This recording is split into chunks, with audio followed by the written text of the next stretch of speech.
Hai, assalamualaikum.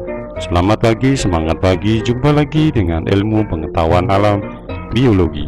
Kali ini kita akan membahas jaringan tubuh tumbuhan, macam-macam jaringan pada tumbuhan.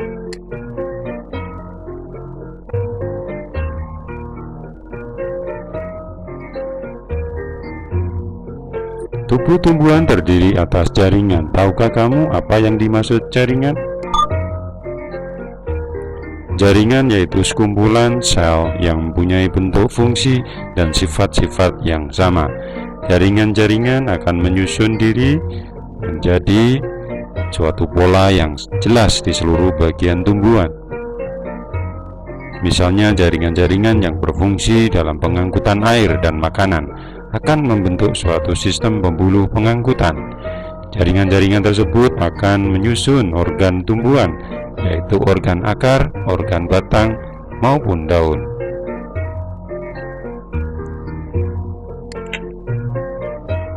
Ada dua jenis jaringan pada tumbuhan, yaitu jaringan meristem atau jaringan muda. Jaringan meristem adalah jaringan muda yang terdiri dari sekelompok sel-sel tumbuhan yang aktif membelah. Sel-sel meristem membelah terus untuk menghasilkan sel-sel baru. Ciri-ciri sel yang menyusun jaringan meristem adalah ukuran sel kecil. Sel berdinding tipis, mempunyai nukleus yang relatif besar, vakuola ukuran kecil, banyak mengandung sitoplasma, selnya berbentuk kubus. Berdasarkan asalnya, jaringan meristem dibedakan menjadi tiga macam, yaitu promeristem, meristem primer, dan meristem sekunder. Promeristem adalah jaringan meristem yang telah ada ketika tumbuhan masih dalam tingkat embrio. Ada meristem primer, yaitu terdiri dari sel-sel yang berasal dari sel-sel embrionik, dan sel-sel tersebut selalu aktif melakukan pembelahan sehingga mengakibatkan pertumbuhan memanjang, misalkan meristem ujung akar dan ujung batang.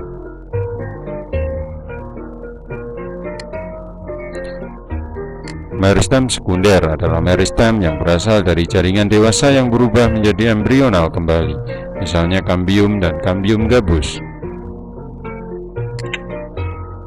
Jaringan meristem atau jaringan muda, berdasarkan letaknya, jaringan meristem juga dibedakan menjadi tiga macam, yaitu meristem apikal. Meristem apikal adalah meristem yang terdapat pada ujung akar dan pada ujung batang. Meristem apikal selalu menghasilkan sel-sel untuk tumbuh memanjang. Pertumbuhan memanjang akibat aktivitas meristem apikal disebut pertumbuhan primer. Jaringan yang terbentuk dari meristem apikal disebut jaringan primer. Meristem interkalar, meristem yang terletak di antara jaringan meristem primer dan jaringan dewasa. Contoh pertumbuhan yang memiliki meristem interkalar adalah batang rumput-rumputan atau gramini. Pertumbuhan sel meristem interkalar menyebabkan pemanjangan batang lebih cepat sebelum tumbuh bunga.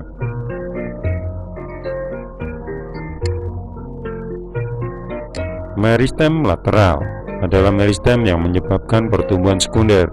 Pertumbuhan sekunder adalah proses pertumbuhan yang menyebabkan bertambah besarnya akar dan batang tumbuhan. Meristem lateral disebut juga sebagai kambium.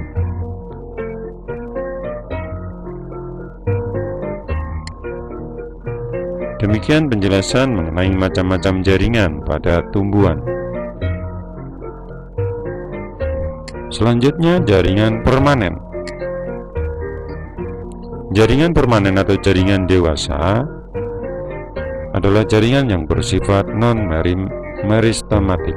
Jaringan non-meristematik yaitu jaringan yang sel-selnya tidak membelah lagi.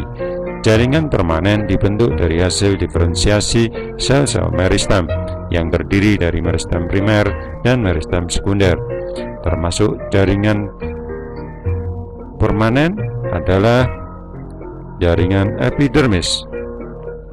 Jaringan epidermis adalah jaringan yang terletak paling luar pada suatu organ tumbuhan, akar, batang, dan daun, bunga, buah, dan biji. Bentuk dan fungsi epidermis pada setiap bagian berbeda-beda. Beberapa bentuk khusus epidermis antara lain stomata, trikoma, spina, dan lain-lain. Jaringan parenkim. Jaringan parenkim merupakan jaringan dasar yang terdapat di seluruh organ tubuh tumbuhan. Disebut sebagai jaringan dasar karena sebagai penyusun sebagian dasar jaringan pada akar, batang, daun, bunga, buah, dan biji. Jaringan penyokong. Jaringan penyokong merupakan jaringan yang berperan dalam menunjang bentuk tumbuhan agar dapat berdiri dengan kokoh. Disebut juga jaringan penguat karena memiliki dinding sel yang tebal dan kuat, serta sel-sel yang mengandung di dalamnya telah mengalami spesialisasi. Jaringan penyokong terdiri dari jaringan kolenkim dan jaringan sklerenkim.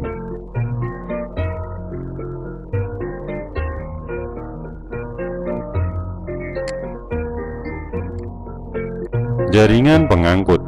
Jaringan pengangkut atau berkas vaskikular merupakan jaringan yang berperan untuk mengangkut air dan unsur hara dari akar sampai daun. Jaringan ini terdiri dari silem. Pembuluh kayu adalah jaringan kompleks yang terdiri atas beberapa tipe sel yang dindingnya mengalami penebalan dari zat kayu. Fluem atau pembuluh tapis merupakan jaringan yang tersusun oleh sel-sel hidup dengan tipe yang berbeda.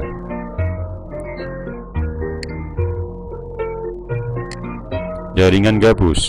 Jaringan gabus merupakan jaringan yang tersusun dari sel-sel parenkim.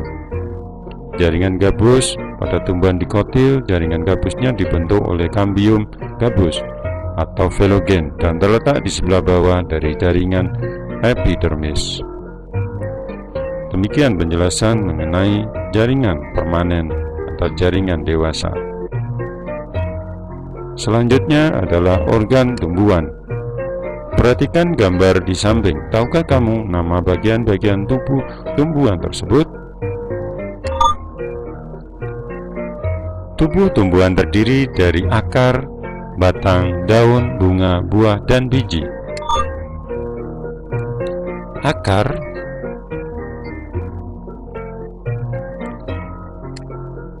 Setiap tumbuhan memiliki akar dengan sistem perakaran yang berbeda.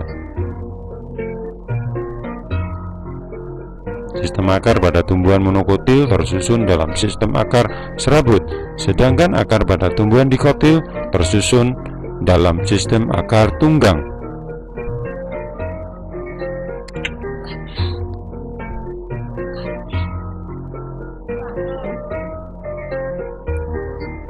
Struktur akar morfologi akar luar tersusun atas batang akar, ujung akar, tudung akar, dan rambut akar.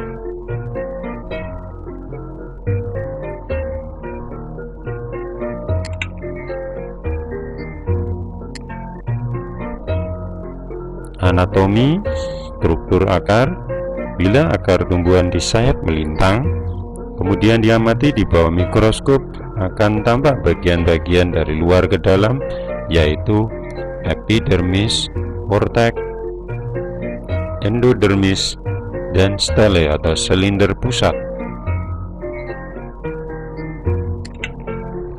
Fungsi akar merupakan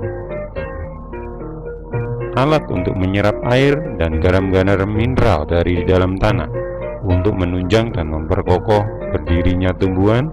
Pada beberapa jenis tumbuhan, akar berfungsi sebagai alat bernafas seperti tumbuhan bakau. Pada beberapa jenis tumbuhan, akar berfungsi sebagai tempat menyimpan cadangan makanan atau sebagai alat perkembangbiakan vegetatif seperti wortel yang memiliki akar tunggang yang membesar untuk cadangan makanan. Proses penyerapan air dan mineral. Air dan mineral yang diserap oleh rambut-rambut akar menuju ke pembuluh kayu atau silem. pengangkutan air dan mineral yang larut tersebut mengalir dari sel ke sel dengan arah horizontal, yaitu dari sel epidermis sampai akhirnya ke pembuluh kayu. Cara penyerapan air dan mineral dari dalam tanah berlangsung secara osmosis.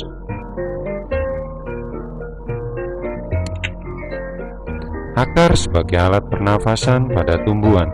Beberapa jenis tumbuhan memiliki akar khusus untuk bernafas. Contohnya, beberapa tumbuhan yang terdapat di hutan bakau memiliki dua jenis akar berbeda untuk bernafas. Jenis akar khusus tersebut adalah akar nafas.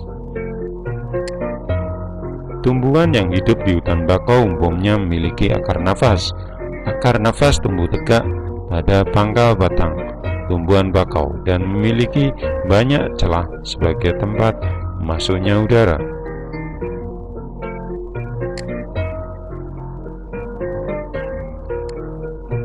Akar gantung tumbuh dari bagian batang di atas tanah dan tumbuh ke arah tanah. Pada saat masih menggantung, akar gantung berfungsi untuk bernafas. Setelah mencapai tanah, bagian akar yang masuk ke tanah berfungsi seperti akar biasa.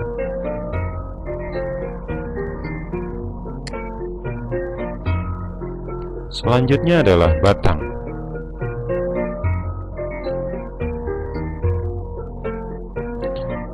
Batang pada tumbuhan tidak selalu berada di atas permukaan tanah. Beberapa tumbuhan memiliki batang yang tumbuh di dalam tanah, seperti kentang, sehingga kentang memiliki umbi batang. Sedangkan pada tanaman suku jaya-jayan terdapat rhizoma atau rimpang yang tumbuh melintang di dalam tanah. Struktur batang. Berdasarkan keadaan batang, tumbuhan tingkat tinggi dapat dibagi menjadi dua kelompok, yaitu tumbuhan herba atau tumbuhan lunak dan tumbuhan berkayu. Batang tumbuhan herba umumnya lunak berwarna hijau, jaringan kayu sedikit dan tidak ada, ukuran batang kecil, umurnya relatif pendek. Contoh herba adalah jagung, kangkung, bayam, kacang.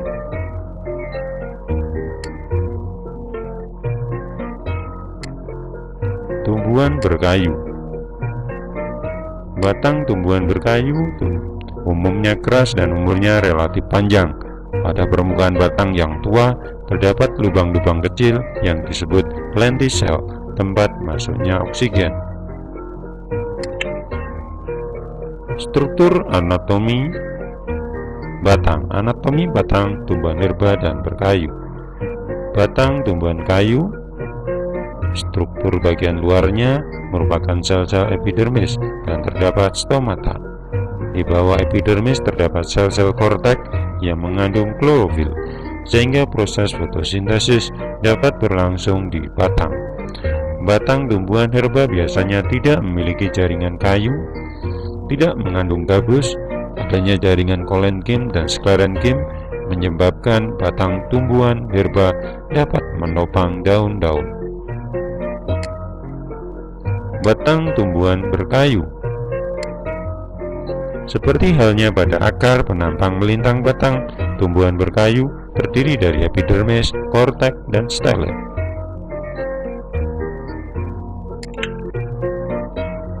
Jaringan batang tumbuhan dikotil.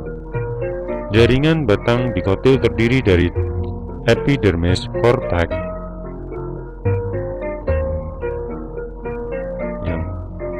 silinder pusat, endodermis terdiri dari sela basal dan mengandung butir-butir tepung. Silinder pusat mengandung berkas-berkas pembuluh yakni xilem dan floem. Di antara kulit dan kayu terdapat kambium yang bersifat meristematik, selalu membelah diri.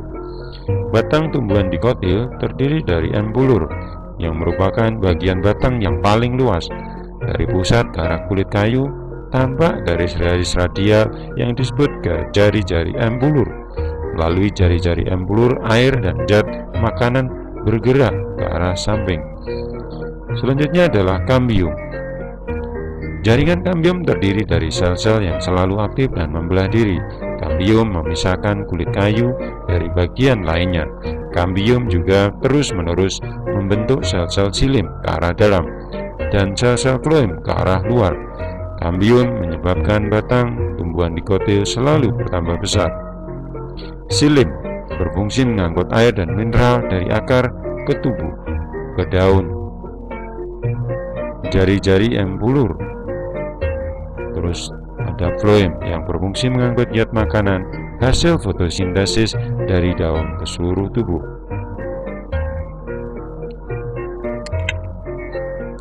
Jaringan batang monokotil. Jaringan perbedaannya antara embulur dan jari-jari embulur tidak jelas. Letak berkas-berkas pengangkutnya juga tersebar secara acak. Batang tumbuhan monokotil juga tidak memiliki kambium, sehingga batang tidak dapat membesar seperti pada tumbuhan dikotil. Ini adalah xilem, floem, dan embulur.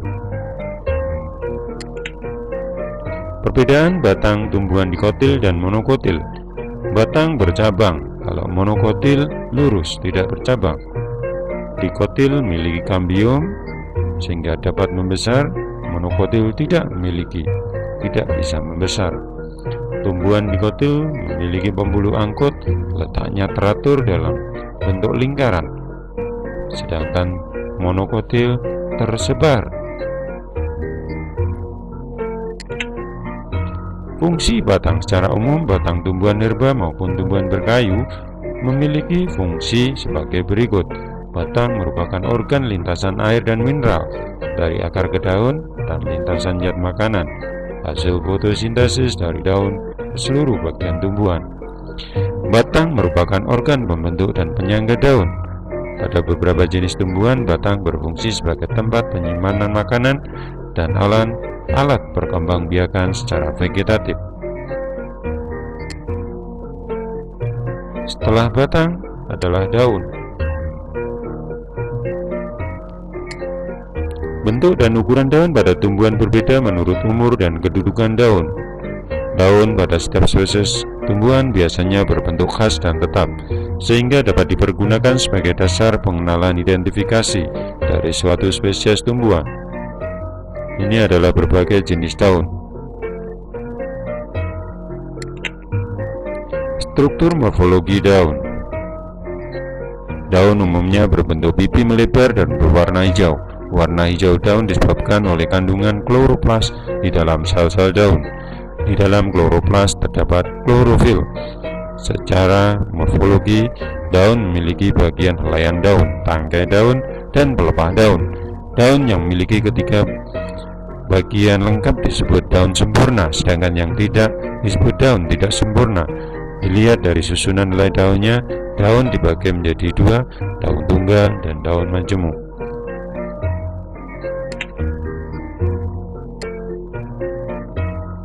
Anatomi struktur dalam daun. Pada dasarnya, daun serupa dengan anatomi batang. Bila kita mengamati penampang melintang daun di bawah mikroskop, akan tampak bagian seperti ini. Yang pertama adalah epidermis atas, jaringan tiang, jaringan bunga karang, ada pembuluh angkut, dan stomata. Kita ulangi lagi.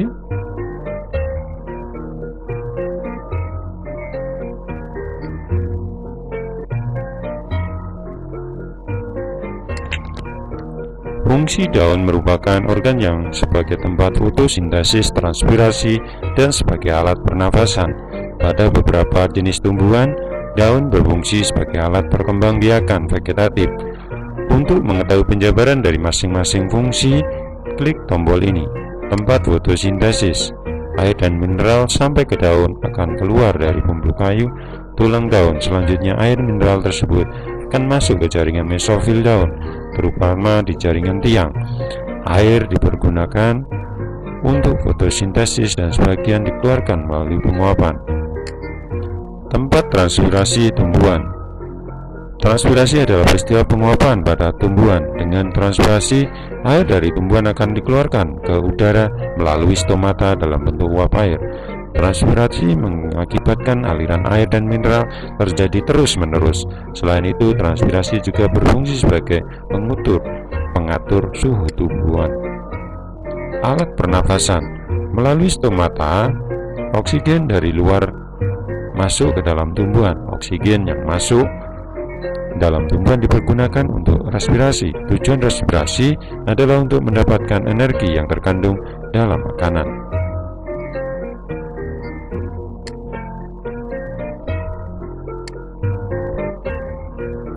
Selanjutnya, sebagai alat perkembangbiakan vegetatif pada tumbuhan daun cocor bebek atau Kalanchoe pinnata, ada bagian daun yang dapat menghasilkan individu baru atau keturunan, sehingga daun berfungsi sebagai alat perkembangbiakan vegetatif.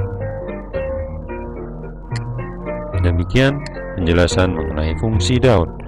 Sekarang bunga. Bunga merupakan organ penting bagi tumbuhan karena di dalamnya terdapat alat-alat perkembangbiakan. Bunga sebenarnya adalah ujung batang yang berbentuk dan tumbuh terbatas. Memiliki bentuk yang beraneka ragam, namun secara umum setiap bunga memiliki struktur yang sama. Bagian-bagian bunga. Ada mahkota bunga yang umumnya memiliki ukuran lebih besar daripada kelopak bunga dan berada di dalam kelopak bunga. Setiap tumbuhan memiliki warna mahkota yang mencolok untuk menarik perhatian serangga, membantu penyerbukan. Kelopak bunga merupakan bagian luar dari bunga, biasanya berwarna hijau. Warna lain tersusun dari satu atau beberapa lingkaran. Kelopak berfungsi untuk melindungi kuncup bunga. Ada benang sari, yaitu merupakan organ perkembangbiakan alat kelamin jantan pada tumbuhan. Ada butik yang terletak di bagian pusat bunga setelah benang sari. Butik merupakan organ perkembangbiakan betina. Tidak semua bunga memiliki bagian bunga yang lengkap. Bunga yang memiliki bagian lengkap disebut bunga lengkap, sedangkan yang tidak memiliki satu atau beberapa bagian disebut bunga tidak lengkap. Bunga yang tidak memiliki butik disebut bunga jantan, sedangkan bunga yang tidak memiliki benang sari disebut bunga betina. Bunga yang memiliki butik dan benang sari dalam satu bunga disebut bunga hermafrodit.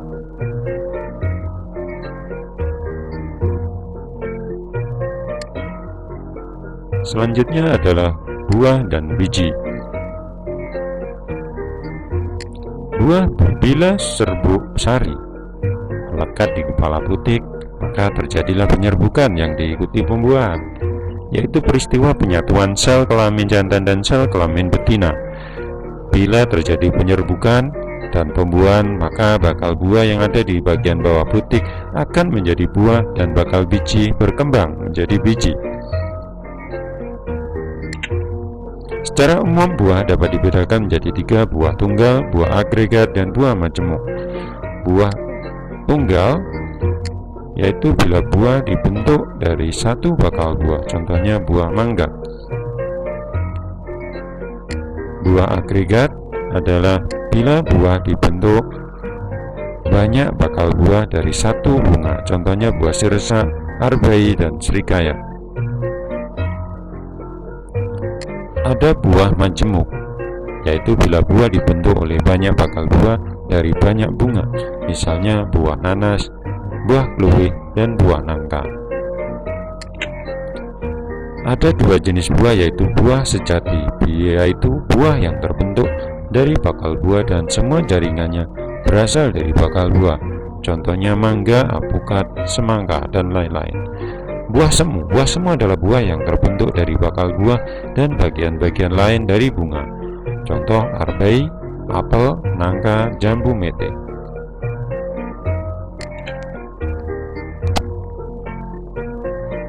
Biji yang terbentuk dari bakal biji merupakan alat perkembangbiakan generatif. Di dalam biji terdapat calon individu baru yang disebut embrio atau lembaga. Ini adalah kulit biji, embrio, hilus, endosperm. Demikian penjelasan mengenai organ pada tumbuhan. Semoga bermanfaat. Terima kasih atas perhatiannya. Saya akhiri. Wassalamualaikum warahmatullahi wabarakatuh.